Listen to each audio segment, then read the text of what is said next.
Si l'on pensait que la guerre des clans Hallyday, Boudou avait débuté avec la lettre de Laura Smith, les tensions entre Laetitia, David et Laura étaient présentes avant la mort de ce dernier.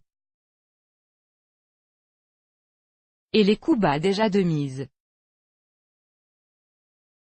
Si la mort de Johnny Hallyday le 5 décembre 2017 a attristé la France entière, elle est 6 mois plus tard devenue le théâtre des '. Deux clans s'opposent, Laura Smith et David Hallyday d'un côté, les aînés du rocker déshérités par leur père. De l'autre, Laetitia, dernière femme du chanteur et mère de ses deux filles, Jade et Joy. Et c'est à grand renfort d'avocats que les deux parties communiquent désormais. À l'issue d'une première vague d'audience en mars, les jugeant que Laura et David avaient exigé. En revanche, ils n'ont pas obtenu de qu'ils avaient également demandé.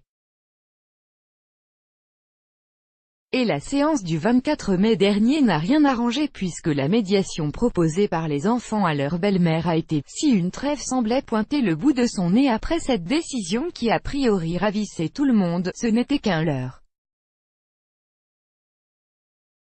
Car les tensions existaient déjà bien avant que le taulier ne rende son dernier souffle comme l'a révélé le documentaire L'héritage de Johnny Hallyday. Que s'est-il vraiment passé, diffusé ce mardi 5 juin sur W9.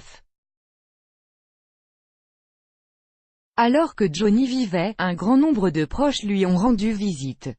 À l'instar de ses aînés, Laura et David qui n'ont toutefois. 3 jours avant la mort de Johnny Hallyday, Laura Smith en compagnie de sa mère Nathalie Baye, s'est vue refuser l'accès au domicile de Marne-la-Coquette par l'infirmière, pendant que Laetitia déjeunait avec des amis. Ce que l'on savait moins en revanche, c'est que David Hallyday s'y était également présenté quelques heures seulement avant selon les informations de W9. Et tout comme sa